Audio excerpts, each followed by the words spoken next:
193 section 193 में बोल रहा है इंटरेस्ट ऑन सिक्योरिटीज। 193 डील करता है इंटरेस्ट ऑन सिक्योरिटीज पे। कोई भी सिक्योरिटीज पे अगर मेरे को इंटरेस्ट मिलता है तो उस पे टीडीएस कटेगा। पेयर कोई भी हो सकता है, एनी पर्सन, मतलब हमको इंटरेस्ट सिक्योरिटी पे किसी से भी मिल सकता है, ये पेयर है। जो पेई होगा वो सिर्फ रेसिडेंट पर्सन होगा, नॉन रेसिडेंट नहीं होना चाहिए। ये जो इंटरेस्ट मिलेगा ये सिर्फ रेसिडेंट पर्सन का बात हो रहा है। रेसिडेंट पर्सन को अगर मिलेगा तो ये सेक्शन डील करता है इंटरेस्ट ऑन सिक्योरिटीज। पेयर कोई भी हो सकता है, पेई सिर्फ रेसिडेंट ही होगा, नॉन रेसिडेंट नहीं होगा। उसके बाद यहाँ पे बोल रहा है इंटरेस्ट ऑन सिक्योरिटी पे टीडीएस कटेगा 10% का। ये याद रखो, इंटरेस्ट ऑन सिक्योरिटीज पे टीडीएस कटेगा 10% का। No TDS if interest is paid for debenture issued by a public company to individual or HUF। मतलब अगर कोई भी, देखो इंटरेस्ट ऑन सिक्योरिटीज मतलब क्या, बहुत सारे सिक्योरिटीज पे हमें इंटरेस्ट मिलता है, जैसे बॉन्ड पे मिलता है, टर्म लोन पे मिलता है, डिबेंचर पे मिलता है। बहुत सारे ऐसे सिक्योरिटीज है जिसपे हम लोगों को इंटरेस्ट मिलता है। तो अगर डिबेंचर पे इंटरेस्ट मिल रहा है, मतलब इंटरेस्ट ऑन डिबेंचर है, और वो डिबेंचर किसी पब्लिक कंपनी ने इशू किया है और किसी इंडिविजुअल या एचयूएफ को इंटरेस्ट मिल रहा है, तो इंटरेस्ट अगर 5,000 से ज्यादा नहीं है तो टीडीएस नहीं कटेगा। इंटरेस्ट ऑन डिबेंचर पे अगर कोई पब्लिक कंपनी इंटरेस्ट दे रही है तो 5,000 से अगर कम है इंटरेस्ट का अमाउंट तो टीडीएस नहीं कटेगा। No TDS if Life Insurance Corporation, General Insurance Corporation और other insurance company paid the interest. जब हम लोग एलआईसी या जीआईसी कुछ कराते हैं तो उसमें जब हम लोग को एक पेपर देता है जिसमें लिखा रहता है इतना अमाउंट हम लोग का मैच्योरिटी वैल्यू है, इतना हम लोग को इंटरेस्ट मिला है, तो वो जो इंटरेस्ट मिल रहा है एलआईसी से या जीआईसी से, कोई भी इंश्योरेंस कंपनी से, तो उन इंटरेस्ट के ऊपर टीडीएस नहीं कटता है। लिस्टेड डीमैट सिक्योरिटीज, जितना भी डीमैट सिक्योरिटीज है, डीमैट मतलब ऑनलाइन जो हम लोग सिक्योरिटीज में डील करते हैं उसको डीमैट सिक्योरिटीज कहते हैं। और जो कहीं पर लिस्टेड है किसी स्टॉक एक्सचेंज में, बॉम्बे स्टॉक एक्सचेंज या नेशनल स्टॉक एक्सचेंज, कहीं पर भी वो सिक्योरिटीज अगर लिस्टेड है उसके ऊपर अगर हमें इंटरेस्ट मिल रहा है तो उस इंटरेस्ट के ऊपर टीडीएस नहीं कटता है। पावर फाइनेंस कॉर्पोरेशन लिमिटेड और इंडियन रेलवे फाइनेंस कॉर्पोरेशन, ये लोग अगर कोई बॉन्ड इशू किया है और उन लोगों के ऊपर अगर कुछ इंटरेस्ट मिल रहा है तो टीडीएस नहीं कटेगा। तो किन किन चीजों के ऊपर इंटरेस्ट नहीं कटेगा ये याद रखना पड़ेगा। एक्सेप्शन टू गवर्नमेंट सिक्योरिटीज, जैसे कि हम ऊपर बोले कोई भी गवर्नमेंट सिक्योरिटीज में इंटरेस्ट नहीं कट इंटरेस्ट कोई भी गवर्नमेंट सिक्योरिटीज में अगर हमें इंटरेस्ट मिलता है तो टीडीएस नहीं कटता है। अभी हम यहाँ पे ये पॉइंट मेंशन किए हैं कि कोई भी गवर्नमेंट सिक्योरिटीज होता है उसके ऊपर अगर हमें इंटरेस्ट मिलता है तो कंपनी उस पर टीडीएस नहीं काटती है। पर ऐसा कुछ गवर्नमेंट सिक्योरिटीज है जिसपे अगर हमें इंटरेस्ट मिलेगा तो टीडीएस कटेगा, उसे मैंने एक्सेप्शंस टू गवर्नमेंट सिक्योरिटीज कहा है। कुछ ऐसा गवर्नमेंट सिक्योरिटीज है जिसपे अगर इंटरेस्ट मुझे मिल रहा है तो टीडीएस कट कर मिलेगा। वो सब कौन है? 8% saving taxable bonds 2003, 7.75% saving taxable bonds 2018। If interest is more then 10,000 TDS is applicable.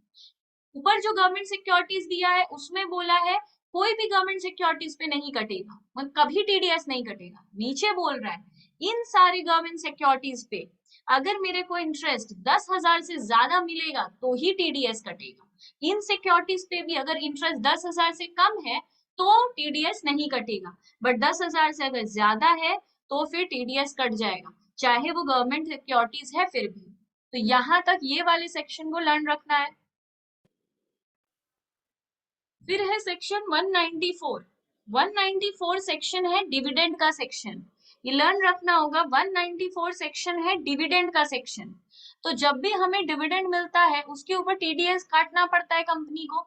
मतलब हम लोग को जब कंपनी डिविडेंड देती है तो उस पे कंपनी टीडीएस काट कर देती है। यहाँ पेयर सिर्फ डोमेस्टिक कंपनी का बात हो रहा है, डोमेस्टिक कंपनी मतलब इंडियन कंपनी। यहाँ ये सेक्शन सिर्फ डोमेस्टिक कंपनी को पेयर बता रहा है, यहाँ फॉरेन कंपनी का बात नहीं कर रहे हैं, यहाँ सिर्फ डोमेस्टिक कंपनी का बात कर रहे हैं।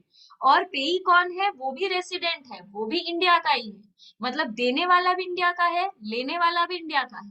तो रेट है 10%। कितना टीडीएस काट लेगा, 10% टीडीएस काट लेगा। जब हम लोग को डिविडेंड देने का टाइम रहेगा तब काट कर हम लोग को देगा। पर 5,000 तक अगर डिविडेंड दे रहा है तो टीडीएस नहीं कटेगा। 5,000 से ज्यादा है तो टीडीएस कटेगा, वो भी 10% कटेगा। अगर LIC GIC है तो अभी हम ऊपर बताए थे, ये लोग इंटरेस्ट दे या डिविडेंड दे, कोई भी हाल में इन लोग से टीडीएस नहीं कटता। तो टीडीएस अगर LIC या GIC दे रहा है तब तो कोई टीडीएस नहीं कटेगा। पर अगर डिविडेंड कोई और कंपनी दे रहा है तो 5,000 से ज्यादा डिविडेंड देगा तो ही टीडीएस कटेगा।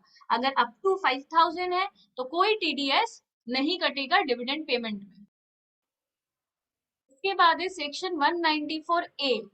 194A में क्या है, 194, अच्छा बीच में से ABC ऐसे सेक्शन क्यों घुसा देता है, मतलब जब 194 अच्छे से चल रहा था तो 195 भी तो दे सकता था, ये 194A क्यों देता है।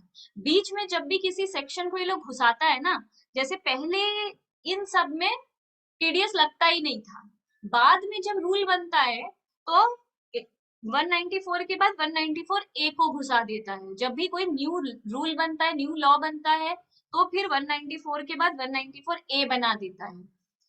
तो ये सब सेक्शन बाद में शुरू हुआ था। तो ये सेक्शन था interest other than security interest, मतलब हम लोग ये वाले में पढ़े थे, ये वाले सेक्शन में हम लोग पढ़े थे 193 में कि जब भी कोई इंटरेस्ट मिलता है सिक्योरिटीज से तो टीडीएस कटता है 10%। यहाँ पे अभी रूल पढ़े थे, यहाँ पे बोल रहा है सिक्योरिटी इंटरेस्ट के अलावा और भी तो इंटरेस्ट है दुनिया में, सिक्योरिटी इंटरेस्ट के अलावा और भी इंटरेस्ट है जहां से हम लोग को इंटरेस्ट मिलता है। तो सिक्योरिटी इंटरेस्ट तो 193 में है, सिक्योरिटी इंटरेस्ट छोड़कर कोई और इंटरेस्ट का अगर हम लोग बात करें तो वो 194A में है। यहाँ पेयर कोई भी हो सकता है, एनी पर्सन, बट इंडिविजुअल और HUF deduct TDS only when their turnover is more than 1 crore। अगर इंडिविजुअल या HUF है और ये TDS काटने वाला है तो कब काट सकता है ये TDS, जब इन लोग का खुद का टर्नओवर 1 crore से ज्यादा हो, और अगर ग्रॉस रिसिट आता है तो 50 लाख।